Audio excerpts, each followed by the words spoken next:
की आवाज़ में आपका स्वागत है दोस्तों। आज साजिद तरार सुना रहे हैं एक किस्सा कि कैसे उनके कपड़े जो है फॉरेन कंट्री में उतार लिए गए और उन्हें बेइज्जत किया गया। और दूसरे भाग में हम देखेंगे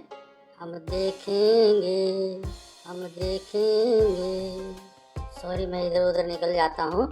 अब्दुल बासित का कहना है कि पाकिस्तानी यूट्यूबर इंडिया से पैसा लेते हैं और इंडिया की अच्छी अच्छी बातें करते हैं और पाकिस्तान की बुराई करते हैं। अब्दुल बासित वो व्यक्ति हैं जिनकी जीवन में एक ही बड़ी उपलब्धि है और वो है कि ये पाकिस्तान के एम्बेसडर रहे दिल्ली में। चलिए देखते हैं वो क्या कहते हैं। ये आपका अपना इंडियन चैनल है, इसे प्यार दें, लाइक करें, सब्सक्राइब करें। Thank you for watching. जय हिंद। कल आपके पीस इंस्टीट्यूट ने रिपोर्ट निकाली इस्लामाबाद में कि 2023 में 262 दहशतगर्द हमले हुए, जिनमें से 89 जो हैं वो आपके टीटीपी ने की। अब मेरी उसमें गुजारिश है कि साल के 365 दिन होते हैं, 262 अटैक हैं। ऑलमोस्ट ये एक हमला दहशतगर्दी का पर डे के हिसाब से चल रहा है। और ये जो टीटीपी वाले जिन्होंने 89 हमले किए हैं, ये खान साहब इनको पेशावर में ऑफिस बना के देने वाले थे और जितने लोग उनके जेलों में बंद थे सबको रिहा कर दिया गया। फिर उसके बाद इनको कहते हैं कि अफगानिस्तान से लाके भी हम इन्हें बसाएंगे पेशावर के आसपास। शेख रशीद साहब ने तो उससे भी बड़ा काम कर दिया। उन्होंने कहा कि 5000 फैमिलीज टीटीपी की पिंडी इस्लामाबाद में सेटल हैं। तो ये क्या मजाक है? ये क्या कि आपको अभी तक पता ही नहीं चला कि आपका दुश्मन कौन है, दोस्त कौन है? आपको अभी तक ये पता ही नहीं चला कि अच्छे तालिबान और बुरे तालिबान के चक्कर में पड़े हुए हैं। कि मोदी जी अपने वो उसमें एक जलसे में जा रहे हैं, रोजगार के वहां जलसे में 71,000 नई जॉब लेटर्स वहां डिलीवर करें। रोजगार मेला सर, रोजगार मेला लग रहा है जी। 1 करोड़ का तो वादा हमारा भी था। कहा तो गया था कि लोग बाहर से आके गोरे भी यहाँ जाबे करेंगे, यहाँ पे अमेरिकन आके उबर चलाएंगे, यहाँ अमेरिकन गोरे गोरियां आके यहाँ पे क्रीम चलाएंगे, यहाँ पे वो घरों में डिलीवरियां करेंगे, पिज्जा आपका जो पापा जान पिज्जा डिलीवर किया करेंगे। आपने भी दिखाए तो ख्वाब हमें ऐसे ही थे। लेकिन दुख के साथ है कि आपकी शायद आवाज पड़ोस वालों ने सुन ली है। वो 71,000 जॉब लेटर, मैं समझता हूँ हिस्ट्री, मैं आज तक पहले इस तरह की खबर मैंने नहीं सुनी। लेकिन ये मैं हमेशा ये कहता हूँ, कुछ कॉपी करने की कोशिश कर लो, चलो कोई तो खबरें तो सुन लो यार, शर्म ही आ जाए हम लोगों को। करना तो दूर की बात है, खबरें उनकी सर चैनल ही बैन कर रखा है तो कैसे खबरें सुनेंगे ये? इन्होंने तो इंडियन चैनल्स बैन कर रखे, न्यूज चैनल यहाँ नहीं चल सकते। तो मूवीज तो चलाते हैं भाग भाग के, मूवीज तो उनके सिनेमा में चल रही है। देखे ना, ढंग की कोई सबक वाली चीज नहीं सीखनी वहां से ये नहीं सीखना कि इंटरनेट वो तरक्की टेक्नोलॉजी में, आईटी टेक्नोलॉजी में तरक्की किस तरह कर रहे हैं, उस साइड पे नहीं जाना। गाने तो बहुत चलाते हैं उनके हर जगह। आप किसी चले जाए भारतीय चैनल देखे ना, आपने गानों में तो बहुत आपका जोर है। मैं तो बल्कि एक और बात करना चाह रहा था।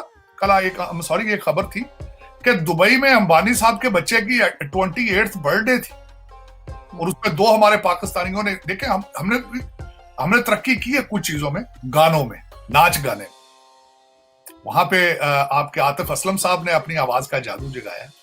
वहां आपके वो क्या नाम है उनका, नुसरत फतेह अली, क्या नाम है उनका, फतेह अली, क्या जी, उन्होंने भी गाया। हाँ जी, राहत फतेह अली साहब ने भी गाना गाया। आप मतलब की चीजों में बहुत तरक्की करते हैं। 2 नंबरी में बड़ी तरक्की की आप। जिस तरीके से आप मनी लॉन्ड्रिंग करते हैं, बड़े आराम के साथ निकाल के करोड़ों डॉलर निकाल के तो लंदन भाग जाते हैं आप। मैं समझता हूँ आज तक किसी मुल्क में इस तरह पॉसिबल नहीं। सर ये वही अदलिया है ना जहाँ पे इमरान खान ने 2014 में और उससे पहले शलवारें और कुर्ते सूखने डाल दिए थे दीवारों पे। वो पिक्चर्स आज भी मौजूद है। पिक्चर मौजूद है। टीवी पे अटैक किया था, कोई पूछने वाला नहीं है। ऑडियो लीक हो चुकी थी, वीडियो ऑडियो थी आपकी अलवी साहब की, सारे कह रहे उड़ा के रख दो, पकड़ लो भाई। वो आज भी तो यही है ना, किसी अदालत में जाते हैं वो, और जाते हैं तो हमला करते हैं। वो कौन सा अदालत में पेश होने करने जाते हैं? 5000 बंदों को साथ लेके जब अदालत में हमला करने जाए तो जज किस तरह आगे, जब जज अंदर डर के बैठा होगा किसी कमरे में घुस के, उसने कौन से जस्टिस देना है? मुझे एक दफा दुबई एयरपोर्ट पे ऊपर उन्होंने डिसरिस्पेक्टफुल किया मुझे, तो मैं एम एन अमेरिकन सिटीजन, तो मैंने प्रोटेस्ट किया। मैंने कहा एम एन अमेरिकन सिटीजन, तुमने मुझे मेरी बेइज्जती की है, ये क्या कर रहे हो? मेरे कहते कपड़े उतारो। मैंने कहा नहीं, तो मैंने जब उनसे पूछा दुबई एयरपोर्ट पे, दुबई एयरपोर्ट, उन्होंने कहा भाईजान हम आपके कपड़े अमेरिकन करके नहीं उतार रहे, पाकिस्तानी करके उतार रहे हैं। मैंने कहा क्यों? उसने कहा इस वक्त सबसे ज्यादा ड्रग्स जो है दुबई में वो पाकिस्तान से आ रही है। लेकिन तो अफसोस, सर हम ब्लेम तो अफगानिस्तान को कर देते ना, हम कहते अफगानिस्तान वाले कर रहे हैं, हम थोड़ी कर रहे हैं। फैसिलिटेटर हम लोग करते तो उगाते तो शायद वही है। उनका भी हालत देख लें, नमाज 5 टाइम पढ़ेंगे लेकिन ड्रग बेचेंगे, ड्रग उगाएंगे, कहते हैं नहीं। अच्छा, दूसरा उनकी क्लैरिफिकेशन क्या होती, कहते जी हम जो काफरों के बच्चों को ड्रग्स पे लगा रहे हैं, यार खुदा का खौफ करो। कहते नहीं जी दुश्मन मुल्कों में हम स्मगल करेंगे ड्रग्स, ये सारी जायज है, ये इस्लाम की सर्विस हो रही है। मुझे कुछ मालूमात मिली हैं और उसके बेसिस से मैं आपसे ये बात कर रहा हूँ। ये मेरी असेसमेंट कोई नहीं है, ये एक इंफॉर्मेशन है और फैक्ट्स हैं जिनकी बुनियाद में ये बात कर रहा हूँ। मेरे में ये बात आई है कि भारत जो है, वहाँ से कुछ प्रोमिनेंट लोग जिनको हम भी जानते हैं, यहाँ भी जानते हैं, वो कुछ ऐसे पाकिस्तानियों को, कश्मीरियों को जिनका ताल्लुक गिलगित बल्तिस्तान से होता है और वो बाहर रहते हैं और वो उनके वीलॉग्स देखते हैं और उनको शायद महसूस होता है कि ये पाकिस्तान, ये उनके काम आगे बढ़ा सकते हैं, तो वो उनको कांटेक्ट करते हैं और उनसे कहते हैं कि जी आप बड़ा ज़बरदस्त काम कर रहे हैं, तो क्यों ना हम मिलकर काम करें इस खित्ते में पीस और अमन के लिए। तो आइए पहले मुलाकात तय करते हैं और देखते हैं कि आया मिलकर काम कर सकते हैं। फिर वहाँ कोई साहब जाते हैं, उनसे मुलाकात करते हैं और फिर एक लामामल तैयार होता है कि किस तरह ये मामला होगा। उनको बताया जाता है कि जी हम आपको एक लाइन दे दिया करेंगे, फिर आप सब कंटेंट खुद ही बनाइए।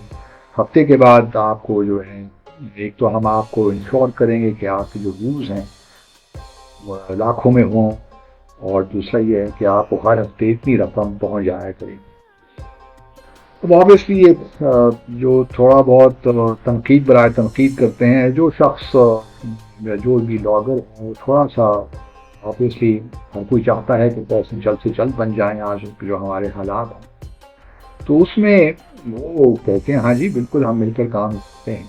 और फिर हम देखते हैं कि पाकिस्तान की आर्मी की बात हो, पाकिस्तान की इकॉनमी की बात हो, सियासत की बात हो, कश्मीर से मुताल्लिक बात हो, हमारे फ्यूचर इशू वेपन्स या एसेस की बात हो, कोई भी टेररिज्म की बात हो, अफगानिस्तान की बात हो, भारत के साथ ताल्लुकात की बात हो, तो उसमें इन लोगों के जो वीलॉग्स हम देखते हैं वो बड़े एक लिहाज से एंटी पाकिस्तानी होते हैं और उनको जो व्यूज़ मिलते हैं वो भी हम देखते हैं कि लाखों की तादाद में।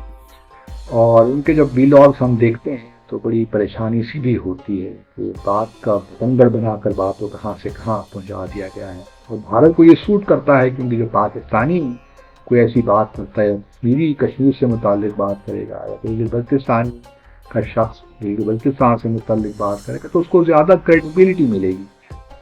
बहुत से लोग इस मैकेनिज्म से बड़ा खुश हैं कि उनको हफ्ते के बाद एक अच्छी खासी रकम भी मिल जाती है, फिर अपने वीलॉग से ही पैसा कमा लेते हैं। तो बड़ी ज़बरदस्त अरेंजमेंट है, उनको सिर्फ ये करना पड़ता है कि जो लाइन उनको मिलती है उसमें वो कंटेंट डाल सकते हैं। मिसाल के तौर पर ये कि जी पाकिस्तान को कश्मीर की जो अब भूल जाना चाहिए, कश्मीर का मामला और आज़ाद जम्मू और कश्मीर और मकबूजा जम्मू और कश्मीर में तो अब कोई कंपैरिजन नहीं है। आज़ाद जम्मू और कश्मीर किस रहा है, इस किस्म की बातें, वहाँ पे डेवलपमेंट नहीं हो रही है, सो इस तरह आर्मी के हवाले से, आर्म फोर्सेस के हवाले से बहुत सी बातें हो जाती हैं। ISI के बारे में एक नैरेटिव बिल्ड करने की कोशिश की जाती है, हमारे न्यूक्लियर प्रोग्राम के बारे में। तो ये वो तमाम चीज़ें हैं और उन लोगों को आइडेंटिफाई मैं तो कम अज़ कम कर सकता हूँ और आप भी आई एम श्योर पाकिस्तान का जो भारत का बयान है उसको आगे प्रमोट करें, क्योंकि यहाँ तक तो ये 2 नेशन थ्योरी भी सारा फ्रॉड था और ये पाकिस्तान को जो है इस्लामिक रिपब्लिक भी नहीं होना चाहिए, इसको मतलब दैट काइंड ऑफ स्टाफ